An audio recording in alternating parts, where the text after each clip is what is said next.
Good morning, student. In today's lecture, we will discuss the divergence of vector field. Okay, divergence of vector field. That means the dot product of del and vector function of a space is called as the divergence of the vector function. Divergence of vector function म्हणजे काय आहे? हा एक dot product आहे. कशातला dot product आहे? तर del आणि vector function जे आहे, डेल आणि व्हेक्टर फंक्शन यांच्यातला डॉट प्रोडक्ट म्हणजे divergence of that vector function. आता बघा इथे V of X Y Z हे काय आहे? व्हेक्टर फंक्शन आहे. V of X Y Z is the vector function and del. Then its divergence can be written as del dot V bar. Okay, del आणि vector function V bar यांच्यातला dot product म्हणजे divergence of that vector function V. Then definition खूप वेळेस एक्झामला विचारले गेलेले आहे आणि ही concept पण तुमची क्लिअर होणं गरजेचं आहे. Divergence of vector field. Divergence of vector field means the dot product of del and vector function of the space is called as the divergence of that vector function. V of xyz is the vector function, then its divergence can be written as del dot v bar is the divergence of v bar and it is written as divergence of v.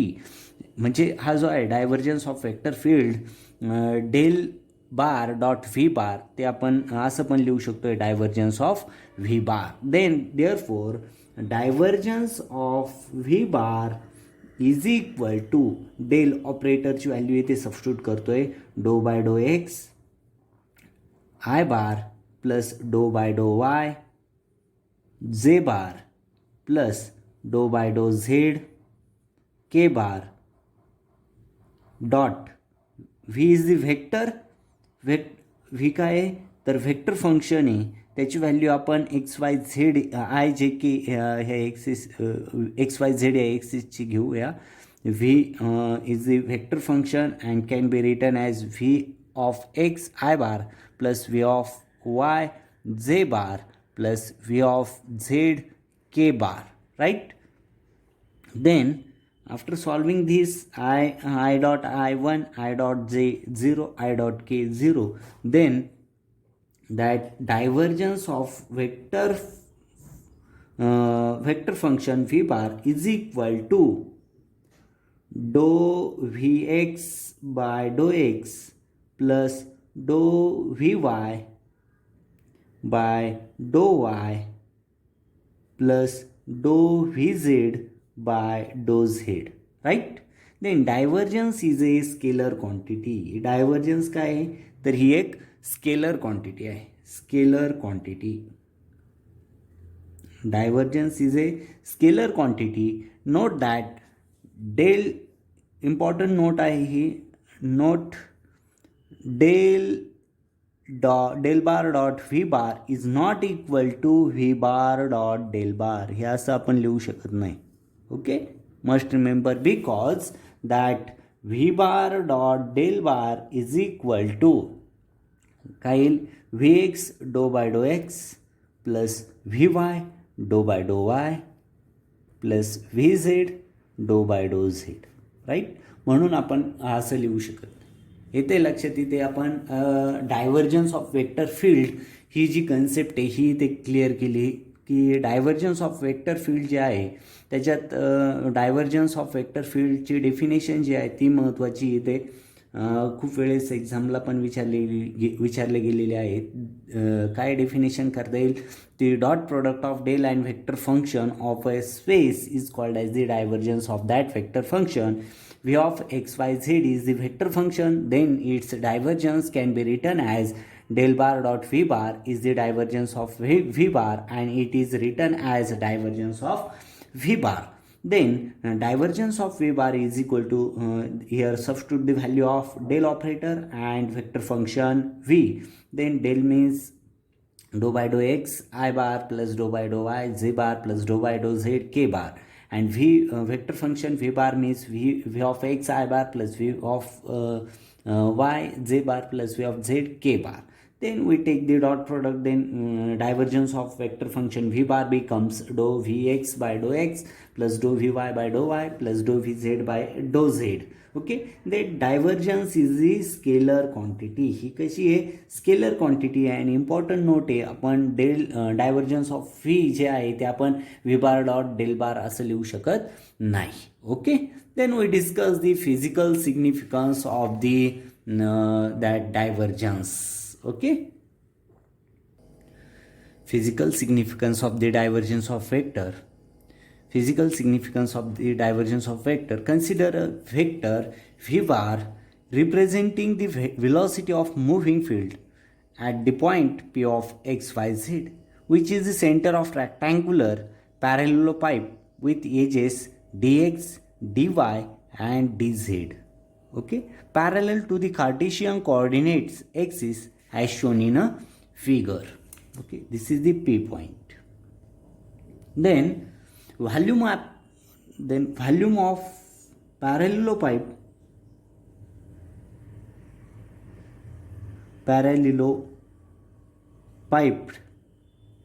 is d tau is equal to dx, dy, dz. Okay, vx, vy and vz, vx, vy and vz are the component of v at point p of the three axes. Then dou vy by dou y be the rate of change of vy along y axis. Center of the E of GH is at a distance dy by 2. Okay, from the point P. Therefore, the charge change in the volume of Vy then moved from P to a center of the face E of GH is dou Vy by dou y into dou y by 2. Okay, हे is the magnitude of, म्हणजे इथे बघा, इथे जो face change झालेला आहे तो इथे कन्सिडर केलेला आहे. आणि ह्या साईडला जो आहे, कोणती साईड, ABCD, तो जो आहे Vy minus half dy by dy into dy. Okay, म्हणजेच magnitude of the y component of V bar at the centre of ABCD is Vy minus half dy by dou Vy by dou y into dy. Now the area of ABCD is equal to, दोघे area कसे, area of ABCD and area of is equal to area of E of GH. E of GH, right? Then the both are similar. Then the divergence of vector V, divergence of V bar is equal to dou V, by definition of divergence, dou Vx by dou x plus dou Vy by dou y, dou Vy by dou y plus dou Vz by dou z, right? Then the divergence of vector V bar at any point in the vector field represent the net amount of flux of the vector field leaving per unit volume. Divergence of vector V bar at any point in the vector field represent the net amount of the vector field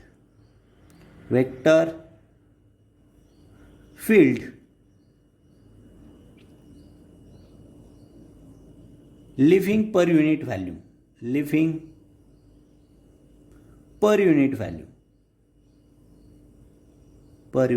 volume.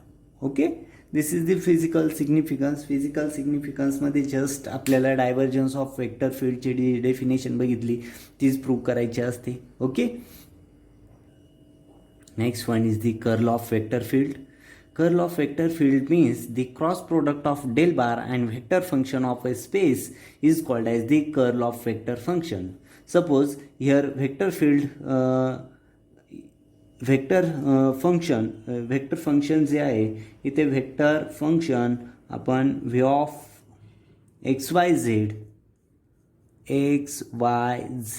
Okay हा vector function आहे. Then its curl of vector field म्हणजे हा vector function जो आहे तो del आणि vector function यांच्यामधला cross product जो आहे del and vector function V bar its cross product called as the curl of vector field.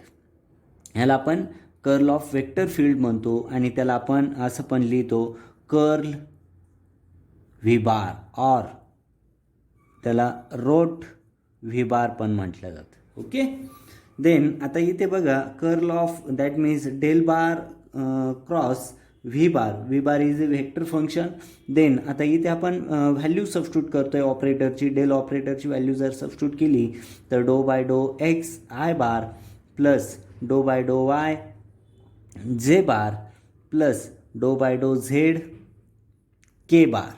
Okay. Cross vector function V bar means V X I bar plus V Y J bar plus V Z K bar. तर इथे dot product नाही cross product आहे म्हणजेच आपण curl of that V bar हे del bar cross V bar असं पण लिहू शकतोय. This determinant of I bar J bar K bar. Okay. Then I here dou by dou x, dou by dou y, dou by dou z. That here Vx, Vy, Vz. Okay. This is the curl of vector field. Generally curl of vector ह्या डिटर्मिनंटच्या फॉर्ममध्ये लिहिलं जातं. हे जर solve केलं तर हीच term आपल्याला मिळते. आणि आपण बघितलं की डायव्हर्जन्स ही स्केलर क्वांटिटी, तशी कर्ल ही कोणती क्वांटिटी आहे? कर्ल ही vector quantity. Okay. Curl is a vector quantity. Curl is a vector quantity and del bar cross V bar is not equal to V bar cross del bar असं लिहू शकत नाही आपण. Okay. It is clear that curl V bar और rotation V bar is a vector quantity and read as a cross V और cross V. Okay. म्हणजे इथे समजलंय कर्ल ऑफ वेक्टर फील्ड म्हणजे काय आहे तर cross product of del bar and vector function of a space is called as the curl of vector function. Okay. समजलं. इथे आपण डायव्हर्जन्स म्हणजे काय ते बघितलं, कर्ल म्हणजे काय ते पण बघितलं. ओके. प्रॉब्लेम आहे बघा. First problem, if A bar is equal to X Z cube I bar minus 2x square Y Z J bar plus 2y Z raise to 4 K bar, find curl of A bar at point 1 - 1 1. Okay. तर आपल्याला ए बार इथे दिलेला आहे म्हणजे vector function दिलेलं आहे आपल्याला ए बार. तर आपल्याला इथे curl of A bar calculate करायचं आहे. त्याची जनरल डेफिनेशन आपल्याला माहिती, curl of A bar is equal to I bar J bar K बार डो बाय डो एक्स डो बाय डो वाय डो बाय डो Z. Right. Then here X A Y A Z. Okay. Then curl of A bar is equal to, इथे value substitute करतोय मी. इथे I bar as it is, J bar as it is, K bar as it is, doh by डो X doh by डो Y doh by डो Z. Right. Then here X means this. Okay. X Z cube dou by dou y means minus 2x square yz. Okay. And here third means here twice yz raised to 4. Right. And then we solve this. The del curl of A bar is equal to, हे solve करायचं आहे आपल्याला माहिती. Determinant solve करण्याचं आपण 12th शिकलेलो आहे, 12th स्टँडर्डमध्ये. I bar into product of these both dou by dou y twice yz raised to 4 minus minus plus dou by dou z 2x square yz, right? Plus, sorry, here plus minus j bar in bracket dou by dou x twice yz raised to 4 minus dou by dou z x z cube, okay, plus k bar dou by dou x in bracket minus 2x square yz minus, okay, dou by dou y xz cube, bracket complete. Okay, after solving this, then curl of a bar is equal to 2z raised to 4 plus 2x square y I bar plus 3x z square j bar minus 4xyz k bar. Then this is the curl of a bar, but point दिलेले आपल्याला points 1 minus 1 1. That means curl of a bar at point 1 minus 1 is equal to, इथे x या पॉईंटचं meaning काय, x is equal to 1, y is equal to minus 1 and z is equal to again 1. Substitute that value in above equation, then above equation becomes, इथे जर value substitute केली, ही value जर substitute केली 2 z means z raised to 4 means 1 plus 2x x square means 1 into minus 1. Okay, that means here I bar plus 3 into 1 into 1 j bar plus minus 4 into 1 into minus 1 into 1 into k bar. हे जर solve केलं, curl of A bar at point 1 minus 1 1 is equal to this get 0 I bar plus 3 j bar minus plus 4 k bar. Okay, this is the curl of a bar at point 1 minus 1 1. Okay, समजलाय कसा problem solve केला. इथे vector function दिलेलं होता ए बार आपल्याला, आणि त्याचा आपल्याला curl of ए बार ह्या पॉईंटसाठी कॅल्क्युलेट करायचं होता. तर जनरल डेफिनेशन यूज केली आपण कर्ल ऑफ ए बारची. ही डेफिनेशन झाली, त्या तिथे आपण हा वेक्टर फंक्शन जो दिलेला आहे ती value x A Y A झेडच्या value substitute केल्या आणि हा डिटर्मिनंट सॉल्व केला. डिटर्मिनंट सॉल्व केल्यानंतर आपल्याला कर्ल ऑफ ए बार आपल्याला मिळाला इथे. देन तिथे 1 minus 1 1 ह्या पॉईंटसाठी आपल्याला curl of A bar calculate करायचा आहे. तर curl of A bar is equal to 0 I bar plus 3 j bar plus 4 k bar. Then we get finally curl of a bar at point 1 minus 1 1 1 minus 1 1 ह्या पॉईंटसाठी आपल्याला curl of ए बार मिळाला 0 I bar plus 3 j bar plus 4 k bar. Okay, got it. Second problem आहे बघा. Show that f bar is equal to cos y I bar minus x sin y j bar minus cos z k bar is a conservative field. Okay, आता conservative field हे आपल्याला काय करायचं, show करायचं आहे. एखादी फील्ड ही conservative केव्हा असते, जरी ते F bar is equal to something दिलेलं आहे, हा वेक्टर फंक्शन दिलेलं आहे आणि ते कन्झर्वेटिव्ह आहे हे आपल्याला शो करायचं आहे. म्हणजेच त्याचा क्रॉस प्रोडक्ट जो आहे, cross product of F bar is equal to 0 जर मिळाला, if cross product that means curl of F bar is 0, then that field is a conservative field. Conservative field ती कशी असेल, कंझर्वेटिव्ह फील्ड असेल. Okay, then we show that showing this. Then curl of F bar is equal to determinant I bar, J bar and K bar is equal to dou by dou x, dou by dou y, dou by dou z, right? Then this coefficient of I bar is a cos y, coefficient of J bar is x sin y, coefficient of minus x sin y, coefficient of K bar is a minus cos z, and then we solve this.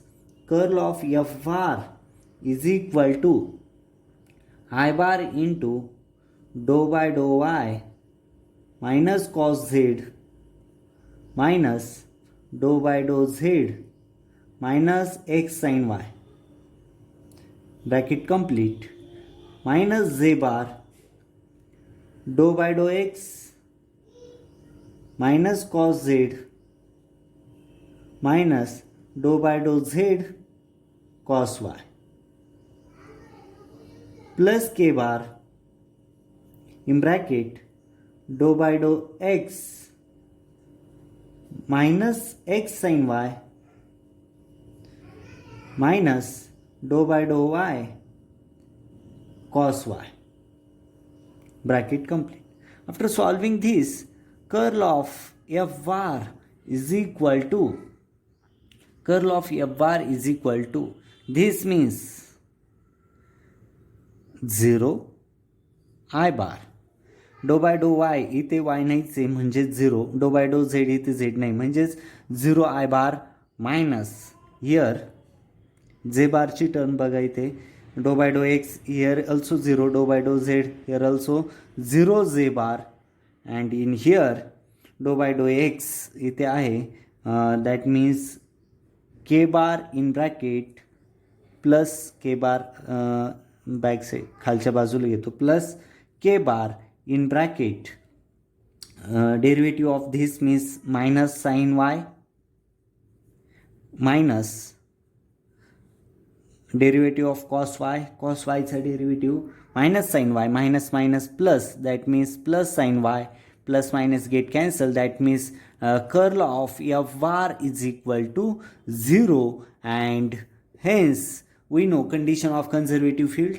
एखादी field conservative केव्हा असते जर त्याचा cross product म्हणजेच curl of that vector field is equal to 0 असेल तरच ती field conservative असते, आणि इथे कर्ल ऑफ एफ बार 0 मिळाला म्हणजेच F bar is a conservative field, conservative field. Okay, hence proof. इथे काय झालं आहे, हे प्रूफ झालं आहे का गिव्हन वेक्टर फील्ड जी आहे ती कशी आहे, कन्झर्वेटिव्ह. ही कंडिशन तुम्हाला लक्षात ठेवणं गरजेचं आहे. जर एखादी फील्ड त्या फील्डचं जर क्रॉस प्रोडक्ट म्हणजेच curl of that field is equal to 0 असेल तर ती फील्ड काय असते, कन्झर्वेटिव्ह फील्ड असते. Got it. Next third problem आहे, show that the vector field represented by F bar is equal to Z square plus 2x plus 3y I bar plus 3x plus 2y plus z bar plus y plus 2zx k bar is irrotational but not solenoid. आता irrotational आणि solenoid यांच्या condition ज्या आहे त्या conditions तुम्हाला माहीत असणं गरजेचं आहे. किंवा वेक्टर फील्ड ही इरोटेशनल असते कंडिशन, आणि किंवा वेक्टर फील्ड ही सॉलेनॉइड असते. जर फर्स्ट जर curl of that means curl of vector field is 0 असेल, curl of vector field is 0, then the field is irrotational. तेव्हा काय असते, फील्ड काय असते, इरोटेशनल असते. Must remember this point. If curl of vector field is 0, then the field is a irrotational, and divergence of vector field is not equal to 0, is equal to 0 असेल तर solenoid असतं, solenoidal. Okay, vector field is a solenoid. जर हे 0 नसेल, curl of vector field is not 0, then is not irrotational. Okay, then the vector field is not irrotational. जर curl cross product of vector field जर 0 असेल तर irrotational field असते, 0 नसेल तर इरोटेशनल फील्ड नसते. तसंच डायव्हर्जन्स ऑफ वेक्टर फील्ड जर 0 असेल तर ती वेक्टर फील्ड ही सॉलिनॉइडल वेक्टर फील्ड असेल, अदरवाईज इट्स नॉट सॉलिनॉइड. आपल्याला इथे प्रूव्ह करायचं आहे की ही वेक्टर एफ बार जे वेक्टर फील्ड दिलेली आहे, वेक्टर फंक्शन दिलेलं आहे, ते वेक्टर फंक्शन इरोटेशनल आहे हे आपल्याला प्रूव्ह करायचं आहे, बट नॉट सॉलिनॉइड नाही हे आपल्याला प्रूव्ह करायचं आहे. ही कंडिशन तुम्ही लक्षात घ्यायची आहे. First of all we study that irrotational condition. That means curl of vector function F bar is equal to this one, I bar, J bar and K bar, right? Then in here dou by dou x, dou by dou y, dou by dou z, right? Then substitute the value of this, that means z square plus 2x plus 3y. Dou by dou y means 3x plus 2y plus z. Dou by dou z means y plus z, y plus twice zx. Okay. Then after solving this, that curl of vector field, vector function f bar is equal to, हे जर solve केल्यानंतर आपल्याला final मिळेल I bar into 1 minus 1 minus J bar twice Z. मी ते पूर्ण solve नाही केलेलं, तुम्ही ते सॉल्व करायचं आहे. इथे जे bar in bracket twice Z minus twice Z plus K bar 3 minus 3. That means curl of vector field vector function F bar is equal to 0. That means जर कर्ल ऑफ वेक्टर फंक्शन 0 मिळाला म्हणजेच आपली ही condition satisfy झाली, म्हणजेच F bar जो आहे given vector function F bar is a irrotational. Right. Second बघूया आपण. Divergence of F bar is equal to doh by डो एक्स एफ एक्स प्लस डो बाय डो Y F Y plus dou by dou z fz, right? That means divergence of vector field f bar is equal to, इथे value सबस्टिट्यूट करतो आपण. Doh by डो X F एक्सची value substitute करतोय Z square plus twice X plus 3y. Okay. Plus डो by डो Y F वायची व्हॅल्यू सबस्टिट्यूट करतोय 3x plus 2y plus Z plus डो बाय डो झेड एफ झेडची व्हॅल्यू सबस्टिट्यूट करतोय y plus 2zx. Okay. After solving that del divergence of F bar is equal to 2 plus 2 plus 2x. Okay. That means this divergence of F bar is equal to 2x plus 4. ही value आपल्याला इथे मिळाली. Divergence of F bar is equal to 2x plus 4 and which is not equal to 0. ते 0 नाही आहे, म्हणजेच given vector function vector field function F bar is not solenoid. ते काय आहे? सॉलिनॉइड नाही. Is not solenoidal. ओके. समजलं. इथे ह्या कंडिशन्स जे आहे आपण इथे कन्झर्वेटिव्ह जे आहे कन्झर्वेटिव्ह फील्डची कंडिशन बघितली. जर cross product of given vector function 0 मिळाला तर ती vector field given vector function हे कन्झर्वेटिव्ह असतं. ओके. तसंच इरोटेशनल पण केव्हा असतं, तर जेव्हा त्याचा क्रॉस प्रोडक्ट 0 असेल तेव्हा इरोटेशनल असतं. आणि divergence of F bar is equal to 0 असेल तर given vector field function is a given field is the solenoidal field असते. Okay. Must remember all these conditions. Okay. Stop here. Thank you very much.